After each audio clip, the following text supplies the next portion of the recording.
no disinvestment target per se. Disinvestment and dividend are both looked at together because both are money and money is fungible. And it has got 5 elements. The first element is that we are saying CPSC's performance.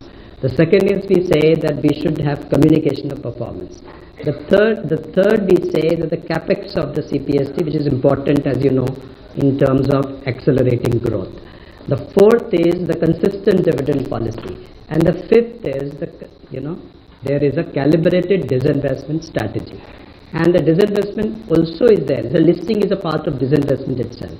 So if you really look at it, both dividend and disinvestment is about 80 to 90,000 crore per annum are being raised, but in a manner which are beneficial to the minority shareholders who are there in all our listed companies.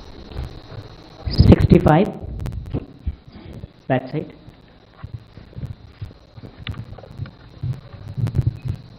Good afternoon, ma'am. This is Ruchi Bhatia from Bloomberg News. I have a question for the Revenue Secretary and a question for you. If the Revenue Secretary can give us details on the benefits, the number of people who will benefit from the from the rebates going up from 7 lakhs to 12 lakhs. And the question for you, Madam Finance Minister, a lot of people say that while the absolute number for CAPEX has gone up, the pace of spending has gone down as compared to a few years ago. Is it telling of the institutional capacity in terms of how much CAPEX push can the government really do? And secondly, as far as a lot of analysts do say that the multiplier that CAPEX has is a lot more than the multiplier in the economy than that tax cuts have. What would you say to like some of those concerns as well? Well, 1 crore people will not benefit between the 7 lakh and 12 lakhs. Meaning 1 crore more people will pay no tax. On the CAPEX, I think there are 2 things playing out. One, of course, this particular year has had the elections happening, and because of that both central government and state governments were catching up with investments, public spending on investments only from the 2nd and the 3rd quarter, so it showed. It's equally true that when fundamental requirements are taken care of, when you're bringing in additional overhead, there is a pace at which those additions happen. So it's not as if there is no thirst for capital expenditure, but now it will be at a pace in which you can build on each one of the developments that you've done prior. So it will continue. There are some departments which will need more. There are others who would probably reach a plateau, but expenditure will have to continue even in them. So the heads where the capital expenditure will happen will vary, but expenditure will happen in building assets. 121.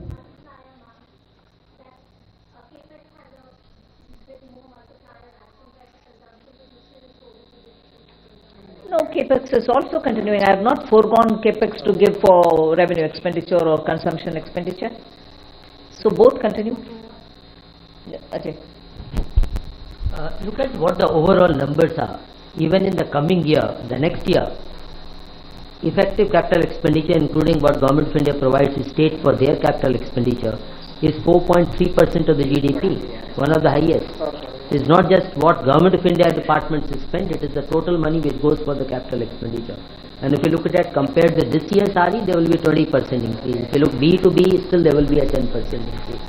And it is not a capacity issue, it is a new sectors coming up. For example, if you notice, urban sector, the allocations are increasing. That is one area which requires a renewed focus. 121. On the CAPEX, because this point can come up later also.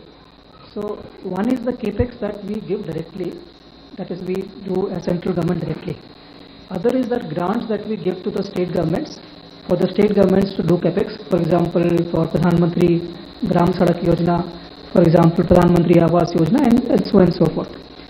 So if you also include the grants in it for creation of capital assets, the total amount has gone up to 15.48 crores in the budget estimate for the next year, which is more than 15% increase over the current year's RE.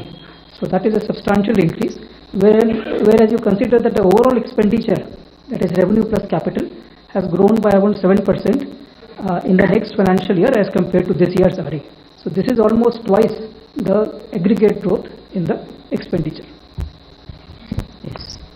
I would like to also add that on top of this 15 lakh crore capex, which is 11.2 there, and an extra money which goes into revenue but goes in capital building at the hand of the states, the CPSE, the Central Public Sector Enterprises, add about 4 lakh crore as capex from their own resources. So that's also the capex which goes in, and that is not counted here. Mike on. Tarun Sharma from Zee business. Ma'am मेरे दो सवाल हैं। एक, ma'am आपने insurance की जो FDI limit है वो 74 से 100% करिए, तो क्या मैम जो इंश्योरेंस अमेंडमेंट बिल था उसकी जो बाकी रिकमेंडेशन है उसको रिजेक्ट किया गया है, सिर्फ इसी को एक्सेप्ट किया है 74 से 100% का? दूसरा मैम, मूडीज ने कहा है कि जो पब्लिक डेट है स्टेट और सेंट्रल का वो अभी भी 80% है, इस वजह से हम रेटिंग अपग्रेड इस बजट के अनाउंसमेंट के हिसाब से नहीं कर सकते। तो do you think is there concern for the on the public debt?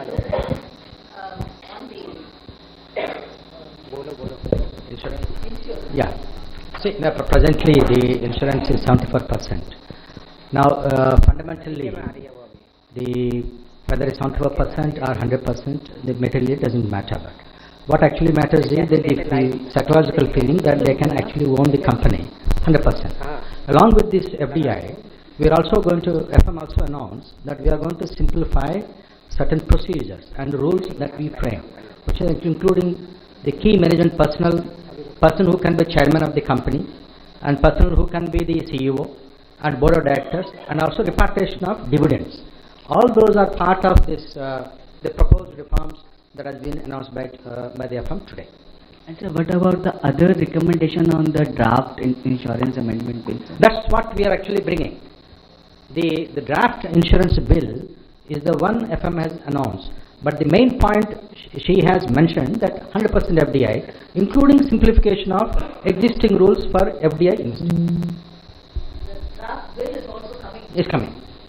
Under this? Yes. And then the public debt on the public. Figure number 2, Finance Minister has also announced, this answer complete his question, the roadmap for fiscal consolidation by the centre, and please have a look at the FRBM statement which carries the different scenarios, and over a period of next 6 years how that will be brought down. Similar one act has to be done through the state governments as well. So it is a process which is on. Number 2. Hello, नमस्कार ma'am, मैं आलोक प्रियदर्शी हूँ CMB से आवाज़ से। Ma'am मेरा सवाल है कि मिडिल क्लास के लिए काफ़ी बड़ी राहत है, 12 लाख तक जो टैक्स छूट दी गई है। इसमें आपने बजट स्पीच में कहा जो कैपिटल गेन से लोग कमाई करेंगे उसको इसमें शामिल नहीं किया गया, उस पर नॉर्मली टैक्स देना पड़ेगा जो स्लैब के रेट से है। तो ज़्यादातर लोग आजकल मार्केट में इन्वेस्ट करते हैं, उनको लॉन्ग टर्म इन्वेस्टमेंट होते हैं, उनको कैपिटल गेन्स होते हैं कई तरह से, उनको बाहर रखने का, उनको केप्ट असाइड रखने का क्या रीज़न है, क्या उसके पीछे वजह है? रेवेन्यू सेक्रेटरी उसके ऊपर ज़्यादा विस्तार से बोलेंगे। बाहर रखने वाले चीज़ नहीं है, इनकम का कैलकुलेशन कभी भी वैसे ही होता है, उसमें कैपिटल गेन्स का जोड़ते नहीं है। मैं स्पष्टता के लिए उसको जोड़ रखा है उधर सेंटेंस पढ़ने के समय। ये नया मेरा पद्धति नहीं है कि इसको अलग रखो उसको अलग। Income calculation in general is done without the capital gains. You want to explain it please? Capital gains tax जो है वो हमेशा से रेट से अलग है, नॉर्मल इनकम से अलग है। यदि नॉर्मल इनकम में होता, शामिल होता, तो यदि 30% के ब्रैकेट में कोई होता कि उसके कैपिटल गेन्स में 30% टैक्स लगता, तो वो क्या मान्य होता? तो कैपिटल गेन्स को एक अलग टैक्स की व्यवस्था की गई है जो कि कम है। वो इसलिए की गई है कि रिस्क उसमें है और उसमें लोग रिटर्न करते हैं कैपिटल मार्केट को बढ़ावा देने के लिए, तो उसमें 12.5% हमने टैक्स लगाया। तो वो एक अलग रखा जाता है, उसमें एक अलग एग्जेम्पशन लिमिट भी है। यदि वो एक साल में कैपिटल गेन्स आपको इज इट 1.25 लाख 1.25 लाख यदि हो तो वो एग्जेम्प्ट भी होता है। तो और यदि शॉर्ट टर्म हो तो वो 20% होता है। तो वो एक व्यवस्था अलग है और नॉर्मल इनकम की व्यवस्था है जो कि स्लैब रेट और उससे काउंट होती है।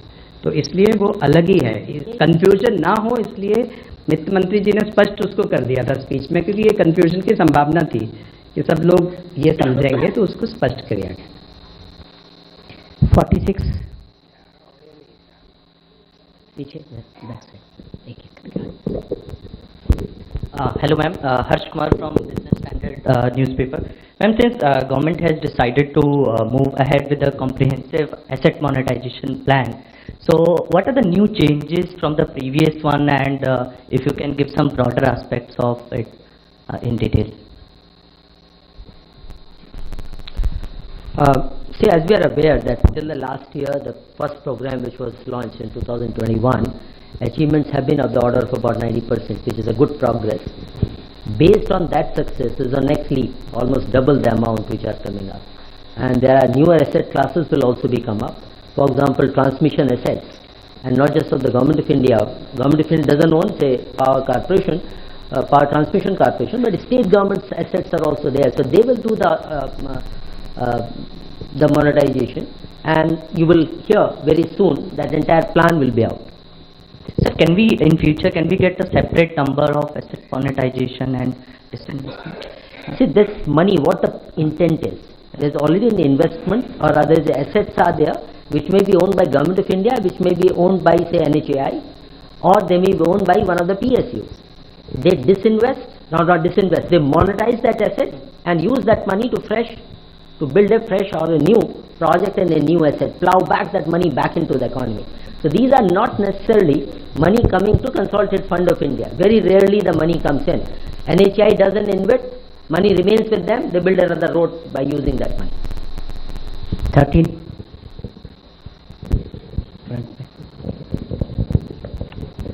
Hi ma'am, good afternoon. I am Kriti, I'm from Informist Media. So right now you just said that your fiscal prudence has finally aligned with your glide path that you had announced in FY21. This year you have given a new roadmap, so mentioned debt to GDP roadmap. You aim to bring down your debt to GDP ratio to 49 to 51% by FY31, considering the nominal GDP would be in the range of 10 to 11. So based on that, and you said that you will peg your fiscal deficit in a way that it goes on to bring down your debt to GDP ratio. So is there a rough estimation of what kind of fiscal deficit you may have by FY31? And secondly, on 31, when you aim to bring down your debt to GDP ratio. Secondly, on funding of fiscal deficit for the next fiscal year, you have brought down the borrowing from small savings from considerably low, it's 16% low from last year. Is there any reason for the limited optimism? Earlier it used to finance 25% of your deficit, now it's going to finance 22% of your deficit. So if you could just elaborate on if there is any reason for that. Thank you. First of all, that what is going to be the fiscal deficit in nth year from now? The path is very clear that debt to GDP ratio will be on a declining path depending upon what the growth rate in the economies are, what kind of a stimulus measure or a further consolidation measures would be needed, and the roadmap does envisages three scenarios: mild, moderate and high level of consolidation. So do your maths there, that the range is coming up. In the best case scenario, the highest growth rate and highest level consolidations can go as low as 47.5%. Very low growth rate, etc., it comes to 52. What the goal is taken is 50 plus minus 1%, and that's showing that physical response to needs of the economy. So that is the goal, but overall trend has to be declining trend. And just see the record. 2021 Finance Minister announced will come down to 4.5 next year. This year we are 4.8, next year is 4.4. So this is a track record, that's what we follow. Your next question? Small savings, borrowing small from small savings. Here the interest rate, if you notice in the last 2 to 2.5 years, are being set in a manner so that there is neither an incentive nor a disincentive to come to small savings. These are the numbers where we see the trend, and based on the trend we project it. What is being overall is being monitored and watched or said is the overall fiscal deficit, overall borrowing. If more is coming in small savings, less from the market. If less is coming from the small savings, more will be from the market. So our assessment numbers are slightly lesser than this year, and to that extent market borrowings we have indicated, which will be slightly less than the current year numbers, marginally lower are there. But if there were to be more inflow of small savings, to that extent market borrowings will go down, and as you are aware, we do set the calendar every half year. 51.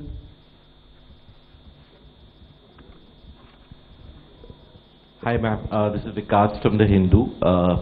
First of all, you've left us with very few questions after that announcement on the direct taxes front, and you mentioned that there is a 1 lakh crore revenue foregone from that move, which is obviously going to help boost consumption and demand and private investment in turn. I wanted to get a sense of the mathematics behind the overall fiscal math that we've worked out for next year.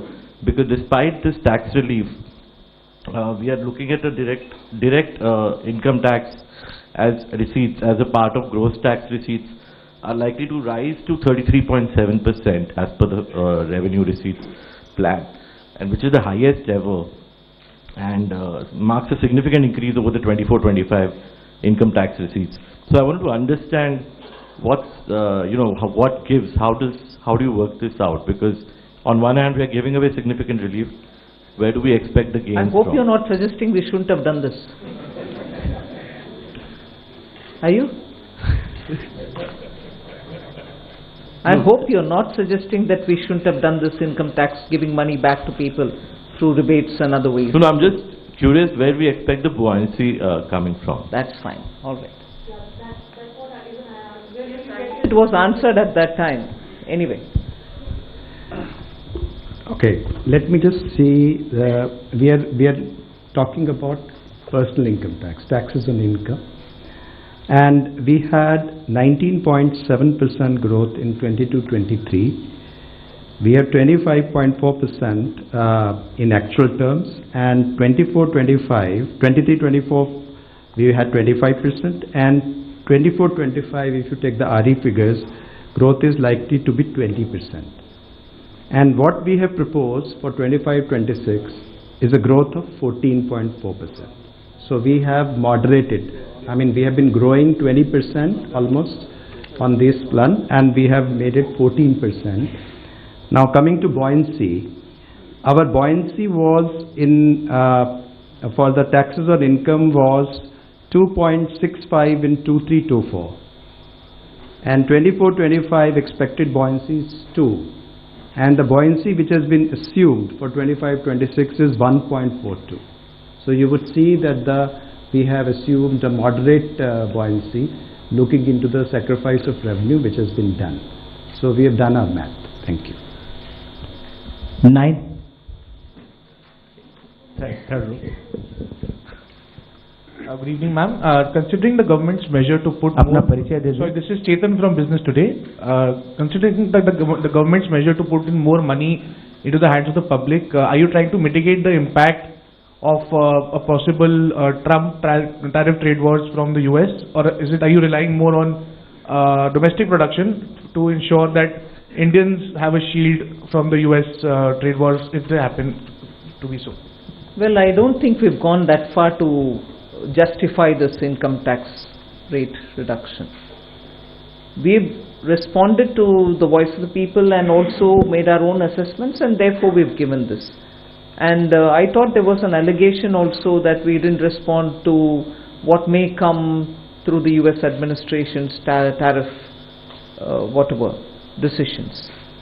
Well, I don't think these two are connected, at least in the way in which we like to believe it. You may want to give a different dimension, but no, we have not done it with that intent. 64 at the back. Madam नमस्कार, मैं महावीर सिंह बोल रहा हूँ, freelancing करता हूँ। आपने income tax में बड़ी राहत दी है, हम तो 10 लाख की उम्मीद कर रहे थे, आपने 12 लाख कर दिया एकदम। और मुझे लगता है कि क्या सरकार इनकम टैक्स रिजीम से हटकर एक्सपेंडिचर टैक्स रिजीम की तरफ जा रही है? जो आप इनकम टैक्स में आपने कहा कि इस राहत से 1 करोड़ लोग इससे बाहर हो जाएंगे और इसमें कम ग्रोथ होगी, और दूसरी तरफ आपका जो टैक्स रिसीट है वो बढ़ता जा रहा है, पूरे बजट का आकार बढ़ रहा है, तो सरकार क्या एक्सपेंडिचर टैक्स की तरफ ज़्यादा झुकाव दिख रहा है? ये सिर्फ आने वाले साल के, मतलब अभी अप्रैल 1 से शुरू होने वाले साल के टैक्स प्रपोजल्स है। आप पिछले साल का रेवेन्यू को देख करके इससे ये कनेक्शन मत निकालिए। हम जनता के लिए, मिडिल क्लास के लिए राहत दिलाने के लिए प्रधानमंत्री जी के आदेश के अनुसार रेट रिडक्शन किया है, उतना ही है उसमें। 47. Just to add that to give you a data point, direct taxes are supposed to increase by 12.7% next year. Indirect tax, which is on the, say, when people buy goods and services, is expected to increase by 8%. So that should answer your question. Yes.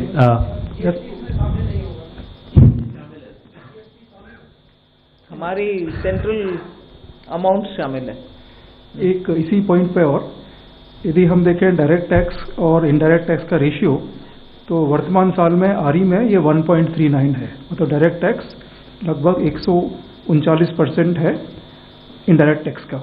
अगले साल ये 145% है, तो जो आप कह रहे हैं उसका उल्टा है, डायरेक्ट टैक्सेस पे अधिक अगले साल राशि प्राप्त होगी as compare to indirect tax. और यदि हम देखा जाए बॉयंसी जो है वो इनडायरेक्ट टैक्सेस में 0.82 है, क्योंकि कस्टम्स जो है